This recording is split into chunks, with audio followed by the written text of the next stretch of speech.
जी पंजाब से। श्रीवंश महाराज जी। राधे राधे महाराज जी। महाराज जी, धन और सफलता मेहनत से मिलती है या किस्मत से? अगर किस्मत से मिलती है तो लोग मेहनत क्यों करते हैं इतनी? अगर मेहनत दोनों से मिलती है दोनों तो? प्रारब्ध और पुरुषार्थ, जिसे आप कह रहे हो मेहनत, उसे कहते हैं पुरुषार्थ, और जिसे आप कह रहे हो किस्मत, उसे कहते हैं प्रारब्ध। जैसे एक बहुत पढ़ा लिखा अच्छा ग्रेजुएट डिग्री लिए घूम रहा है, नौकरी नहीं मिल रही, अभी उसकी किस्मत है कि उसने बहुत प्रयास किया, सफलता प्राप्त की, अंक प्राप्त किए, वो ग्रेजुएट भी है। कितने हैं जिन्होंने बहुत बड़ी मेहनत की और सफलता उनके हाथ नहीं लगी। वो कई जगह प्रयास किए, कई जगह सफल होते होते विफल हो गए। ये किसका खेल है? किस्मत का, प्रारब्ध जिसे कहते हैं। एक आदमी है कि ज्यादा प्रयास नहीं करता और धन उसका बढ़ता चला जाता है, वो कार में घूमता है, बढ़िया सब व्यवस्था, और ज्यादा माइंडेड नहीं है, ज्यादा प्रयास भी नहीं किया, लेकिन वो सफल होता चला जाता है। उसका कारण है उसका प्रारब्ध, उसकी किस्मत। तो हमारा प्रयास और किस्मत दोनों मिल जाए तो सफलता हाथ में मिल गए। अगर प्रयास है और हमारे भाग्य में नहीं है तो निष्फल ही रहोगे, कितना भी प्रयास कर लो। और भाग्य में है तो थोड़े प्रयास से भी बहुत बड़ा लाभ प्राप्त हो जाता है, बहुत बड़ा लाभ प्राप्त हो जाता है। हमने कितने को ऐसे देखा है कि बहुत बुद्धि है, खाने की व्यवस्था एकत्रित नहीं कर पा रहे, बहुत बुद्धिमान है, बहुत पढ़े लिखे हैं, बहुत हर चीज जानते हैं, लेकिन उनके भाग्य में नहीं है। तो प्रधानता दोनों की है, प्रारब्ध और पुरुषार्थ। अगर हम पुरुषार्थ कर रहे हैं तो एक बार प्रारब्ध असफल कर देगा, 2 बार कर देगा, 3 बार कर देगा, लेकिन हमको सफलता मिलेगी। पर है प्रारब्ध के अधीन ही, अगर प्रारब्ध नहीं है तो फिर नहीं मिलेगा। चाहे जितना आप व्यापार कर लो, चाहे जितना प्रयास कर लो, वो सब चौपट हो जाएगा, क्योंकि भाग्य आपका साथ नहीं दे रहा, किस्मत आपके साथ नहीं दे रही। तो दोनों काम करते हैं, उसमें पुरुषार्थ भी और प्रारब्ध भी। प्रधानता प्रारब्ध की होती है, प्रधानता प्रारब्ध की होती है। अक्षत अग्रवाल जी। श्रीवंश महाराज जी। श्री हरिवंश महाराज जी।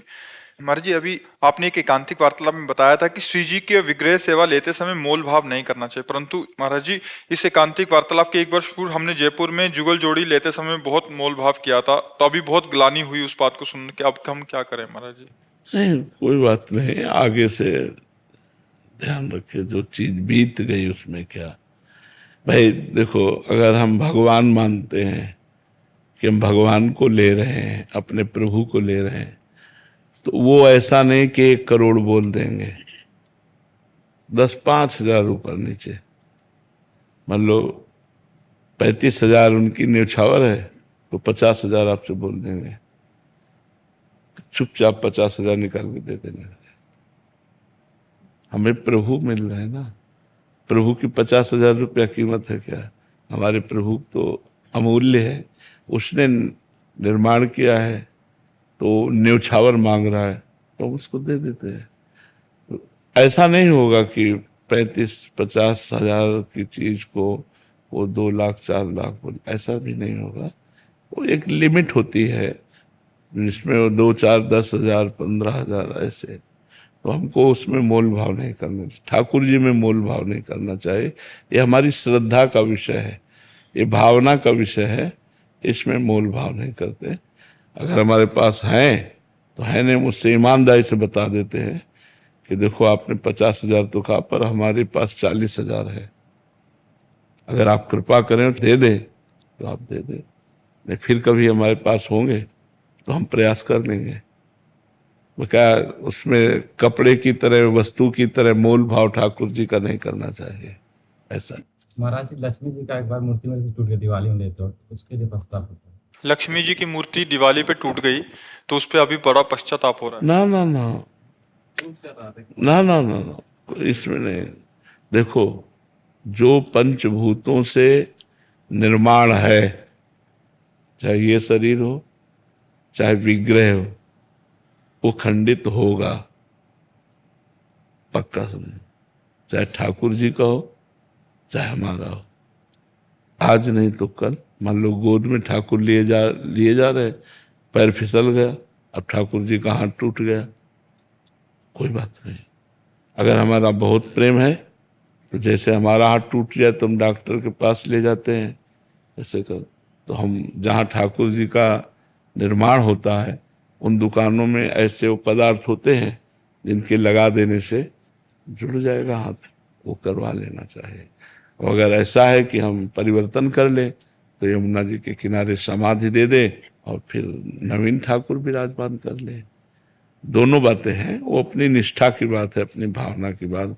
मगर इसमें शोक करने की जरूरत नहीं है कि अब तो लक्ष्मी जी टूट गई तो इसका मतलब लक्ष्मी जी नाराज हो गई, गणेश जी नहीं। जो पंचभूतों से निर्मित वस्तु है तो ये परिवर्तनशील है, इसका परिवर्तन होगा। जैसे कई बार घरों में बड़ी चूक हो जाती है, हम आरती किया और दीपक ऐसे रख दिया और किसी कारण से पर्दे का कपड़ा छुआ और पूरे सिंहासन में आग लग गई, तो ठाकुर जी को भी जो चित्रपट है वो जल गए ठाकुर। ऐसे कई बार ऐसा हो, कोई चिंता न करे, कोई हानि की बात नहीं। ठाकुर जी भी तो अग्नि स्वरूप से हैं।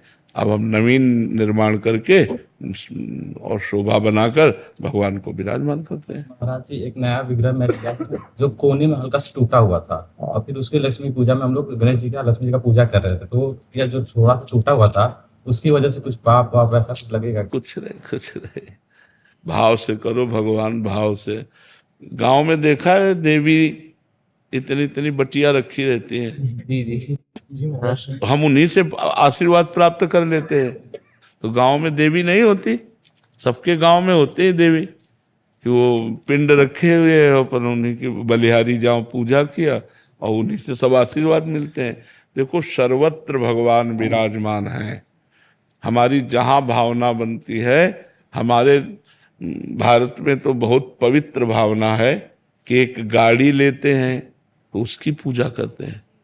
देखो गाड़ी की पूजा करते हैं, पैर जब सुबह सुबह चाहे साइकिलें से चलें तो पैर छूते नहीं, किसके पैर छू रहे? भगवान। गाड़ी को भी भगवान मानते हैं। हमारे यहाँ तो कुछ भी नई चीज आवे सबकी पूजा होती है। और स्टार्ट किए और पैर छिले, मतलब पैर किसके छू रहे हैं? वहां भी भगवान विराजमान है। कोई कण ऐसा नहीं जब भगवान विराजमान नहीं। तो भगवत भावना से किया जाए तो ये सब बातें छोटी मोटी हैं, इनसे कोई फर्क नहीं पड़ता। भगवान भाव लेते हैं। भगवान का जो स्वरूप है वो चिदानंदमय है। चिदानंदमय स्वरूप में कभी हाथ पैर ये सब बिगड़ते नहीं, लेकिन पांच भौतिक रूपों में ये लीला होगी तो इसमें हमको परेशान नहीं होना है। अखिल जी। शेरवंश महाराज। शेरवंश महाराज जी, महाराज जी आपने बीते कुछ सत्संगों में कहा था कि अर्थ का दान सोच समझकर करना चाहिए। इस वजह से आजकल लोग अर्थ की जगह वस्तु मांगने लग गए हैं, जैसे 5 किलो आटा दे दो, 10 किलो चावल दिला दो। ऐसे में उनका मना करते भी नहीं बनता और कितना किसको दें महाराज? नहीं, आप भरपेट चावल पाओ, हमारे दरवाजे में बैठो, भरपेट दाल रोटी चावल पाओ, आराम से पाओ, क्योंकि रोटी दुकान में बिकेगी नहीं, आटा दुकान में बिक जाएगा। तो अपने भी चतुराई कर लिए, अपने भी चतुराई करनी है कि कमंडल में दाल ले लो और 5 रोटी ले लो अपने घर के लिए, पवा देना जाके।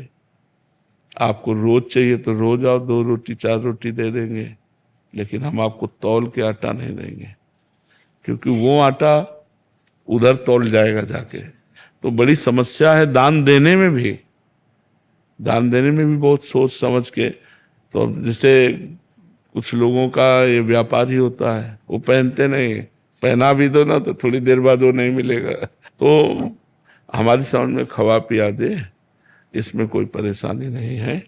और जब किसी को वास्तविक बीमार देखे तो सहयोग कर देना चाहिए। वास्तविक ठंडी से कांप रहा है तो हमें सहयोग कर देना चाहिए। फिर आगे जो जाने भगवान जाने। ज्यादा विचार करोगे तो देने का ही मन नहीं करेगा कुछ।